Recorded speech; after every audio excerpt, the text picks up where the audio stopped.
두 친구가 오랜만에 뜻하지 않은 곳에서 만났습니다. 안부를 서로 주고받으면서 한 친구가 말합니다. 3주 전에 우리 할머니가 돌아가셨어. 아이고, 안 됐다. 그렇지만 감사하게도 우리 할머니가 내게 그동안 많으신 돈을 유산으로 남겨주셔서 얼마인데 20만 불. 아유, 너무 잘 됐다. 근데 그게 다가 아니야. 2주 전에는 또 우리 외삼촌이 돌아가셨어. 아유, 그래. 근데 그 외삼촌이 나한테 또 유산을 남겨주셨어. 얼마나 남기셨대? 30만 불.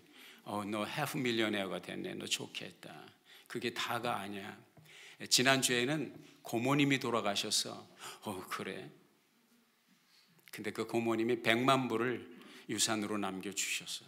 야, 대박이다. 너 진짜 졸지에 밀리언웨어가 됐네. 근데 너 표정이 왜 그러냐? 전혀 행복하지 않다. 이번 주간에는 아무도 안 돌아가셨어. 그래서 불행해야 하는 그 모습, 그것이 감사부재의 현대인들을 이제 고발하는 그런 조크가 아닌가 생각을 합니다. 탈무드에 보면 그런 말이 있어요. 한번 읽어볼까요? 시작. 하나님께서는 감사를 모르는 자를 벌하는 법을 따로 만들지 않으셨다. 그 이유는 감사할 줄 모르는 자는 이미 불행한 삶으로 벌을 받고 있기 때문이다. 감사가 없어요? 감사할 줄 모르세요? 당신은 이미 형벌을 받고 있다는 거예요. 이 말은 바꾸어 말하면 감사가 없는 곳에 행복이 있을 수 없다는 것이죠. 이 말은 또 역설적으로 말하면 어떤 환경, 어떠한 조건 가운데서도 감사의 마음, 감사의 자세를 잊지 않고 고수할 수 있다면 그 사람은 행복을 구가할 수 있다는 그런 이야기가 되겠습니다. 오늘 함께 읽은 본문 말씀은 역대기 상에서의, 본래는 역대기 상과 역대기 하가 두 권으로 만들어진 것이 아니라 한 권인데 나중에 후대에 상하로 이렇게 구분이 되었어요. 역대기 서인데 이 본문의 말씀을 이해하기 위해서 배경을 조금 설명을 드릴게요.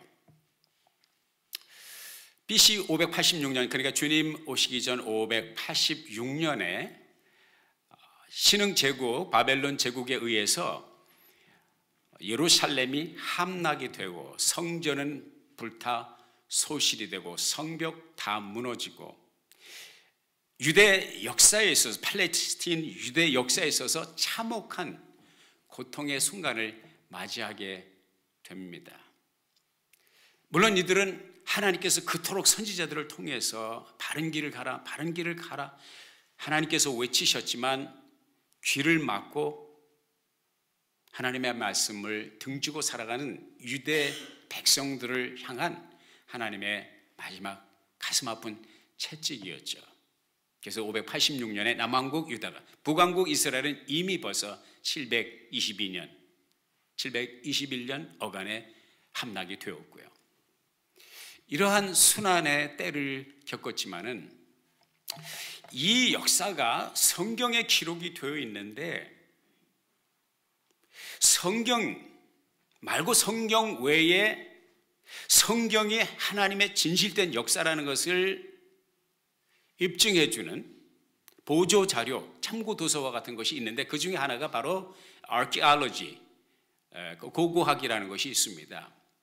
2019년도에 미국의 고고학자들이, 물론 그 팔레스타인, 이스라엘 사람들과 협력을 해서 예루살렘, the city of Jerusalem에 있는 시온산, 그리고 시온산은 예루살렘의 시온산 위에 세워졌고 시온산이 예루살렘인데 거기에서 유물을 대고 발견하게 되는데, 이것은 이제 이강근 목사님이 제공한 것인데, 유물 발굴 현장에서 무엇을 발견하게 되냐면, 이것은 2019년도에 3 years ago CNN에서 올린 거예요. 그러니까 8월 12일 날 CNN에서 올린 것인데, 발굴된 물건 가운데 이런 금과 은으로 된 장신구, 여인들의 장신구가 발견돼서 이것은 고위층 돈 있는 사람들이 착용할 수 있는 그런 장신구인데, 그것이 발견된 바로 그 자리에 또 스키타의 화살촉, 이것은 BC 6세기 7세기에 바벨론 군인들이 사용했던 화살촉이라는 것인데, 그것이 같은 자리에 그 장신구 보석들과 같은 자리에서 나타나겠다는 건 무엇입니까? 사람들이 보통 그 금비싼 금과 은으로 된 이 장신구를 이 군인들이 쓰는 화살촉에다 같이 쓰레기처럼 그렇게 방치하는 경우는 없습니다. 무슨 얘기냐? 그곳에 갑작스러운 재난이 닥쳤다는 것이죠. 그 시기가 BC 6세기 7세기였다. 아까 말씀드린 대로 남왕국 유다가 망하고 예루살렘이 함락된 것이 BC 586년이면 BC 6세기거든요. 여기서 입증되는 것이 성경에 기록된 유대 역사, 이스라엘 역사의 한 페이지들이 이런 역사적 고증에 의해서 입증되고 있다고 하는 사실인 것입니다. 예루살렘이 함락되고 유대 나라가 망하고 많은 사람들이 여러 차례에 걸쳐서 느부갓네살 리드 아래 있는 바벨론 군대의 포수가 되어서 끌려가죠. 그래서 긴 세월을 노예 생활합니다. 종노릇 합니다. 그러나 하나님은 그들에게 이미 다시 회복해 주실 것을 약속을 하셨고요. 그 하나님의 타이밍, 하나님의 때가 되었을 때에 우리가 아는 대로 고레스 원년에 고레스 왕이 페르시아, 바벨론 제국 이후에 이어지는 신흥 국가 페르시아 제국을 통치했던 고레스 왕이 이스라엘 백성들에게 돌아가도 좋다, 유대 백성들은 돌아가도 좋다, 여러 차례에 걸쳐서 다시 본국으로 귀환을 하게 되죠. 금의 환영을 하게 되죠. 물론 노예 생활 종로로 했지만 거기서 나름대로 그들은 터를 잡고 풍족한 삶을 살았고요.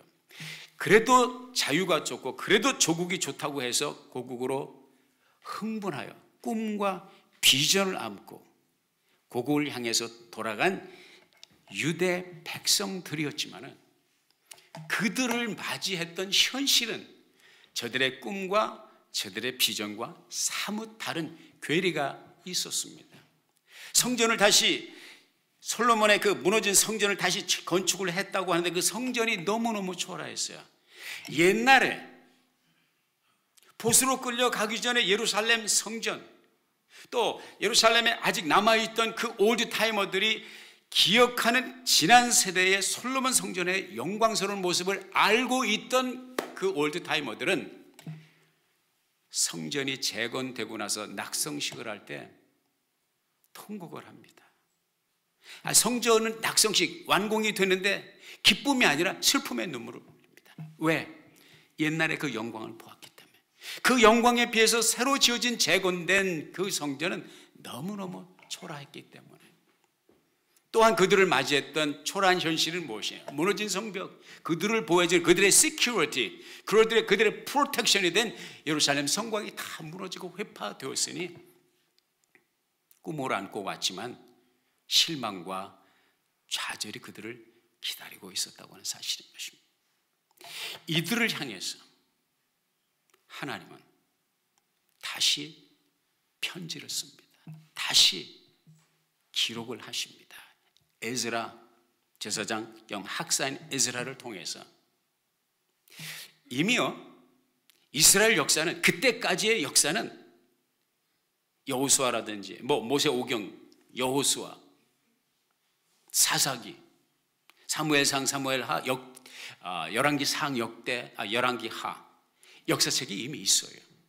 그럼에도 불구하고 하나님은 다시 이스라엘을 통해서 이스라엘 백성, 이 실망과 좌절에 빠진, 시리에 빠진 이 유대 백성들, 돌아온 유대 백성들에게 참담한 좌절을 느끼고 있는 그들에게 하나님은 그들의 마음을 독려하기 위해서, 그러니까 우리 하나님은 좋으신 하나님, 우리가 힘들고 어려울 때 하나님은 외면하시는 분이 아닙니다. 우리의 작은 신음에도 귀를 기울이시며 우리 아파하는 모습을 보고 계신 하나님은 우리의 삶에 역사하시는데, 그 하나님께서 유대 백성들의 아픔과 슬픔의 오늘의 현실 속에서 피를 들어 편지를 쓰고 메시지를 주신다는 것이, 그것이 바로 역대상하인데, 그것은 이미 존재하고 있는 existing 그러한 historical writing이 있지만은 다시 쓰는 역사서. 함석헌 옹이, 함석헌 선생님이 옛날에 평양에서, 북한에서 고등학생, 중고등학생 역사 교사로서 일을 하다가 대한민국 역사를 펼쳐보면서 밤새도록 울고, 이들 도대체 대한민국의 역사는 왜 이렇게 슬픈 뿐이야.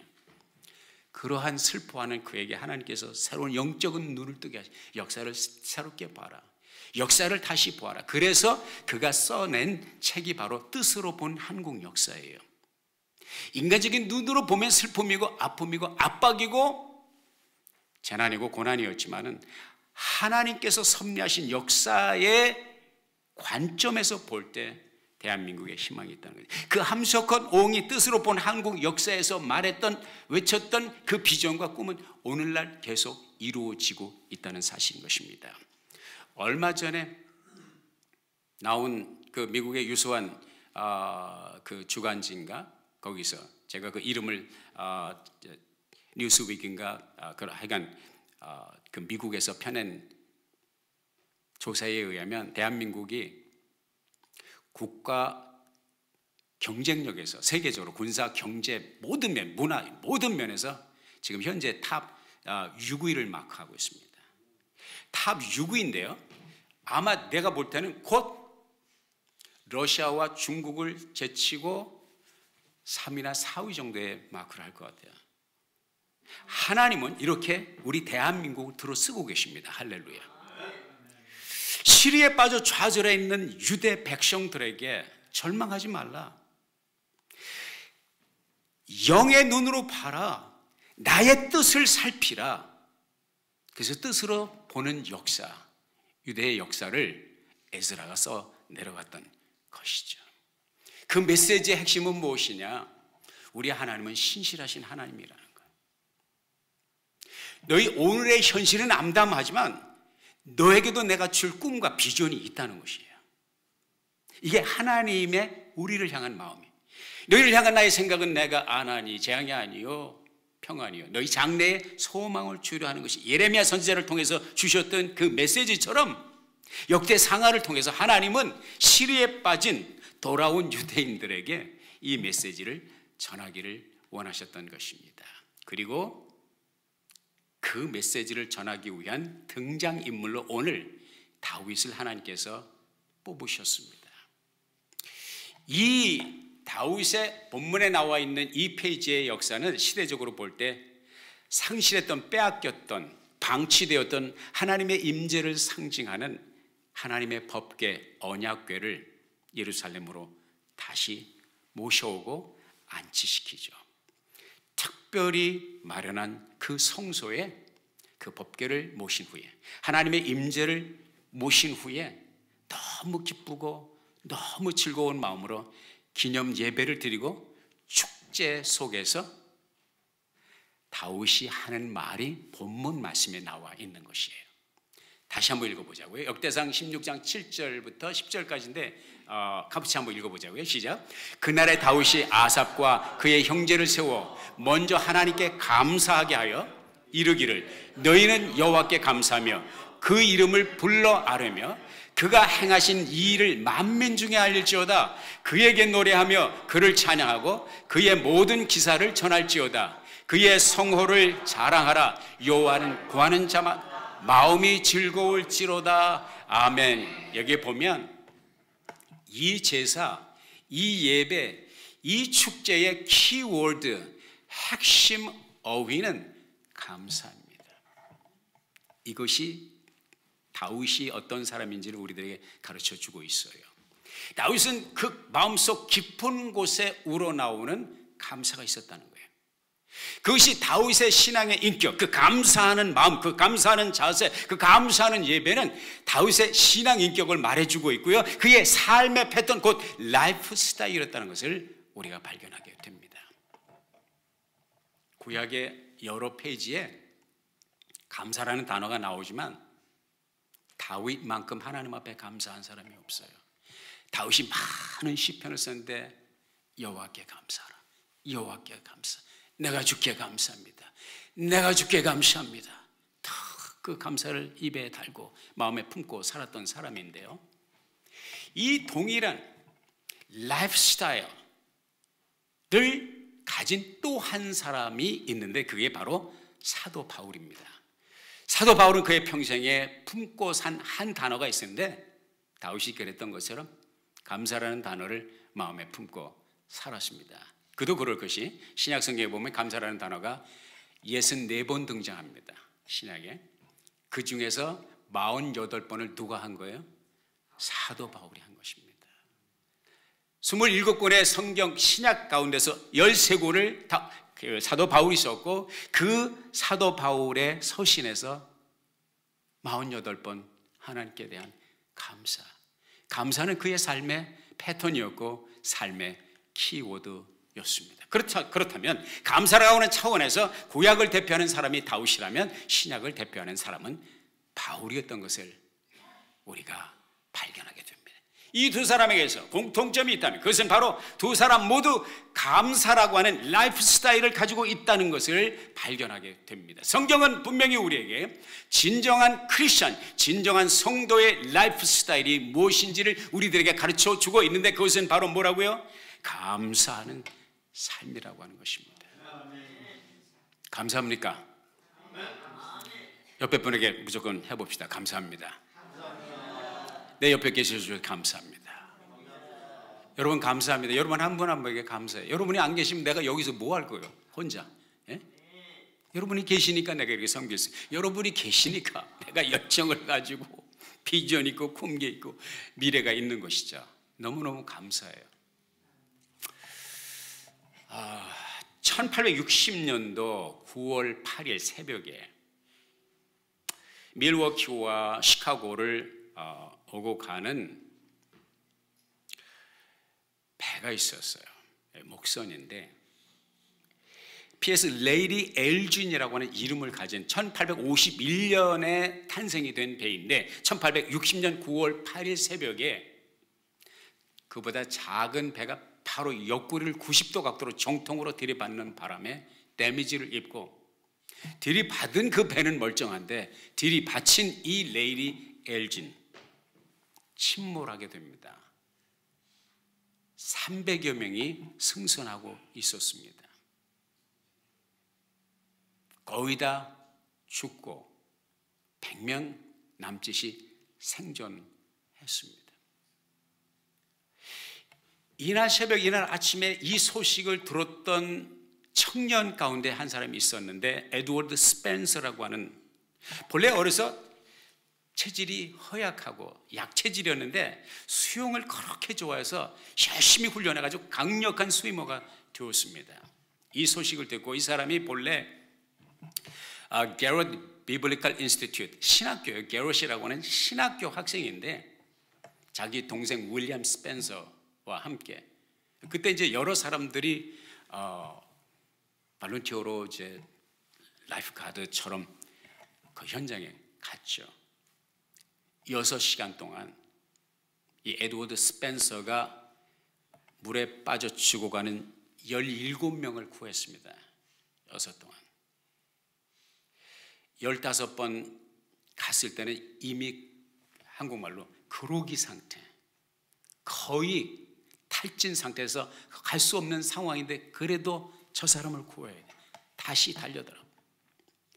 밖에 있던 사람이 이제 이 스펜서, 에드워드 스펜서가 뭔가 부딪혀서 다쳤다는 것을 발견한 즉시 동염했던 밧줄을 잡아당기는데 이 사람을 구해야 되니까 그 밧줄을 끌어버리고 끊어내고 그 사람을 죽기 살기로 마지막 17명까지. 그때 이 사람이 입은 육신적인 데미지로 인해서 평생 완전히 회복이 안 됩니다. 그러한 기가 막힌 영웅적인 헌신으로 17명을 구해줬어요. 세월이 지난 후에, 만 세월이 지난 후에 로스앤젤레스 지역에 R.A. 토레이 박사, 그 유명한 분이에요. 토레이 박사님이 설교를 하시다가 무슨 설교냐면 에드워드 스펜서에 대한 얘기를 한 거예요. 근데 그 자리에 에드워드 스펜서가 앉아서 말씀을 듣고 있었다는 사실을 토레이 목사님은 몰랐어요. 예배를 마치고 토레이 목사님에게 가서 인사를 하고 자기가 바로 에드워드 스펜서, 이제는 나이가 지긋한, 나이가 꽤 든 그런 노인이 되어서 두 사람이 만납니다. 이 사실을 발견하고 토레이 박사 너무 흥분해가지고 물어봅니다. 그때 그 17명을 구출했을 때 당신이 느꼈던 그 임프레션, 무엇이 가장 기억에 남습니까? 라고 말할 때 에드워드는 고개를 떨구고 말합니다. Nobody thank me. 아무도 내게 와서 감사하다는 이야기를 한 사람이 없습니다. 이거 비극 아닙니까? 그럼에도 불구하고 에드워드는 평생 자기 동생에게 이런 말을 했다. Did I do my best? 정말로 내가 한 사람 더 구할 수 있지 않았는가? 내가 정말 최선을 다했는가? 평생 이 말을 퀘스천 마크로. 에드워드 스펜서는 신학교는 다녔지만 신학교 졸업을 하지 못합니다. 너무 데미지가 커가지고 휠체어를 사용하게 됐습니다. 그의 브라더 윌리엄 스펜서는 나중에 신학을 졸업하고 목회자가 됩니다. 그리고 그가 글을 남깁니다. My brother, Edward Spencer did his best. You did your best. 그럼에도 불구하고 nobody, 아무도 그에게 와서 고맙다는 말 한마디 없었다고 하는 사실입니다. 우리말 속담에 은혜는 물에 새기고 원수는 돌에 새긴다는 말이 있습니다. 감사부재의 시대의 사람들을 꼬집는 말이라고 할 수가 있겠습니다. 하나님은 이것을 너무나도 잘 아셨습니다. 은혜를 물에 새기는 인간의 속성을 잘 아시는 하나님께서 은혜를, 내가 너희에게 베푼 은혜를 잊지 말라고 말씀하십니다. 그러면서 진짜 돌을 세우라고 합니다.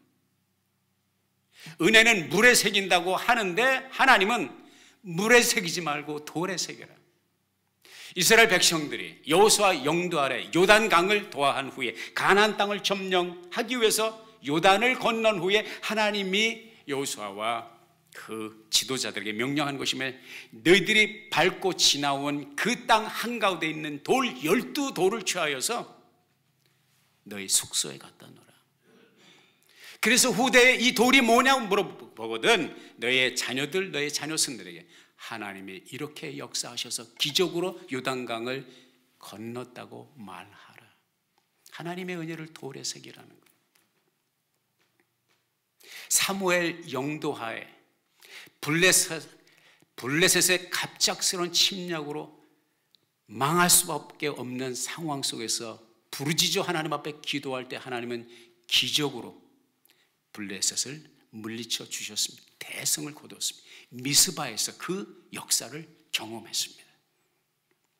그리고 사무엘은 그 하나님의 은혜를 잊지 않기 위해서 돌을 세웁니다. 그 돌이 에베네셀이에요. 에베네셀, 하나님이 여기까지 도우셨다. 에베네셀, 도움의 돌. 여러분, 여러분의 가정, 여러분의 삶에 에베네셀의 돌이 있습니까? 요단강 한가운데 있었던 그 12들이 여러분의 숙소에도 있습니까? 저와 여러분은 이런 돌을 세우지 못한다 할지라도 돌을 세우라고 하신, 돌에 새기라고 하신 하나님의 명령을 따라 하나님이 베푸신 은혜를 우리의 마음의 돌처럼 우리의 마음의 돌에 새길 수 있는 저와 여러분이 되기를 주의 이름으로 축복합니다. 탈무드에 보면 이런 말이 있어요. 이 세상에서, 같이 한번 읽어볼까요? 시작. 이 세상에서 가장 지혜로운 사람은 어떤 경우에도 배움의 사슬을 갖는 사람이다. 이 세상에서 가장 강한 사람은 자신과의 싸움에서 이기는 사람이다. 이 세상에서 가장 행복한 사람은 감사하며 사는 사람이다. 밥 러셀이라고 하는 목사님이 쓴 글인데 제가 조금 우리 문화에 맞게 편집을 해보았습니다. 그분이 그런 말씀을 하셨어요. 여름 베케이션으로 하와이에 다녀오셨습니까? 그렇다면 당신은 당신 동네에 있는 공원을 만족하지 못할 것입니다. 롤스로이스 자동차를 몰아보셨습니까? 그렇다면 당신은 더 이상 중고차 쉐브롤레에 만족하기가 쉽지 않을 것입니다. 300만 불짜리 큰 주택에 저택에 살아보셨습니까? 그렇다면 원베드룸 아파트에 적응하는 것이 쉽지 않을 것입니다. 디너 코스 1인당 1,000불 되는 식사를 해보셨습니까? 그렇다면 당신의 집에서 먹는 조촐한 저녁을 만족하기가 쉽지 않을 것입니다. 저는 가끔 과거를 돌아봐요. 어린 시절도 돌아보고 또 미국에서의 삶, 제가 유학생 시절에 첫 번 유학생으로서 잡을 잡았던 게 디시워셔로 디시워셔 하는 거. 하루에 평균 2,000개의 접시를 닦았습니다. 하루 이틀 지나니까 손발이 뚱뚱 붓더라고요. 나중에 알았는데 이소룡 브루스 리도 접시 닦기 하다 힘들어서 못 해먹겠다고 그만뒀대요. 나는 이소룡 뭐 부럽지 않네.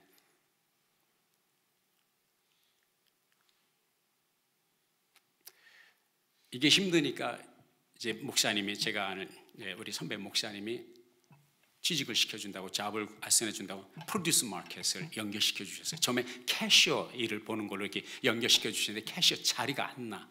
아주 철밥통처럼 그걸 붙들고 아무도 놓지 않으니까 나는 뒤로 밀려서 창고에 갔습니다. 창고에 가서 옥수수 박스 한 박스에 40파운드 가요. 그걸 하루 종일 체격이 좋은 친구는 그냥 이렇게 놓으면 되는데 나는 이렇게 들어 올려야 돼. 그 친구가, 매니저가 저 친구 얼마나 할까 그러더니 끝까지 버티니까 신기한 눈으로 날 보더라고요. 그 때를 보라, 힘들 때 그때를 생각해요. 2층 집 코너에 한 작은 방을 월 175불을 내고 살았어요. 제가 키가 너무 커서 그런지 그 방이 천정이 너무 낮아서인지 자다가 벌떡 일어나면 머리가 천정에 부딪혀요. 그때를 생각을 합니다. 그 해 그렇게 비가 많이 왔어요. 몇 달 동안 자전거를 타고 통학을 했는데 비를 맞고 다니던 그때를 생각합니다. 그때 내가 재미있는 조크 하나 있어요. 칼스테이트 헤이워드를 다녔는데 헤이워드 학교에 올라가려면 굉장히 높은 언덕에 상당히 긴 구간이 있어요. 도저히 택시 페달을 밟다가 힘들어서 자전거를 끌고 비를 맞으며 가고 있는데 복스바겐 차에 개 한 마리가 패신저 속에서 한 뼘 열린 창문을 향해서 고개를 내밀고 개인 나도 승용차를 타고 왔는데 너는 인간이 돼가지고 어떻게 비를 맞으며 가냐, 이렇게 나를 측은한 눈초리로 쳐다보는 것 같아요. 그때를 생각합니다. 차를 몰고 가는데 시동이 안 걸리니까, 세우기만 하면 출발할 때 시동이 안 걸리니까 스타터가 문제가 있어서 아무나 지나가는 행인에게 붙들고 Please do me a favor, would you help me? 그에게 열쇠를 맡기고 시동 고르세요. 나는 차 밑에 들어가서 잭으로다가 장도리 같은 것을 스타터를 치고, 그러면 꼭 영락없이 또 시동이 걸려요. 그러고 다니던 시대. 근데 이 목사 출세했어요. 제가 요즘 무슨 차 끌고 다니는지 아시죠? 무슨 차 몰고 다니신지 아시죠? 내 차가 얼마나 좋은지 얼마 전에 목사님 한 분을 만났는데 따님이 렉서스 승용차를 사주실 때 너무 좋더라고요. 렉서스를 사주셨는데 나를 그렇게 부러워해. 내가 저기 목사 타고 다니는 전 미니밴으로 바꿔야 되는데 내가 저걸 사달라고 그러는데 이걸 사줬어. 지금도 그거 사달라고 조르고 계시. 야, 이런 거 생각하면 이 꼬리가 그냥 올라가. 뭐가 생겨서가 아니에요. 내 지난 과거를 돌아보면, 그리고 오늘의 나의 현주소를 볼 때 내 입꼬리가 올라요. 복 받았다. 기분 나쁘세요? 하나님의 은혜가 이러한 시각으로 볼 때 은혜 아닌 것이 없어요. 축복이 아닌 것이 없어요. 나는 너무 잘 살고 너무 행복하고 너무 많이 받았어. 할렐루야. 비슷한 느낌을 가지셨다면 하나님께 박수하며 영광 돌리세요. 할렐루야.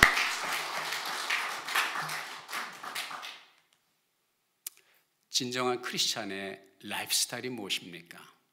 여러 가지 표현이 가능합니다. 오늘 다윗에게서 내가 존경하고 내가 사랑하는, 내가 후일에 천국에 가면 이분을 만날 때 얼마나 반가울지 내가 알아요. 다윗을 삶의 궤적은 무엇이었어요? 감사였어요. 기독교 2000년 역사의 그 누구보다도 큰 영향력을 미쳤던 선교의 대가 사도 바울의 삶의 궤적은 뭐예요? 띠임이 뭐예요? 주제가 뭐예요? 감사해요. 항상 기뻐하라. 쉬지 말고 기도하라. 범사에 모든 일에 감사하십시오. 감사하십시오. 이것이 사도 바울의 우리를 향한 외침이고, 오늘 감사의 축제로 하나님 앞에 나가는 성가 대장에게, 지도자들에게 감사를 외치라고 종용했던 다윗의 마음을 우리가 여기서 보게 됩니다.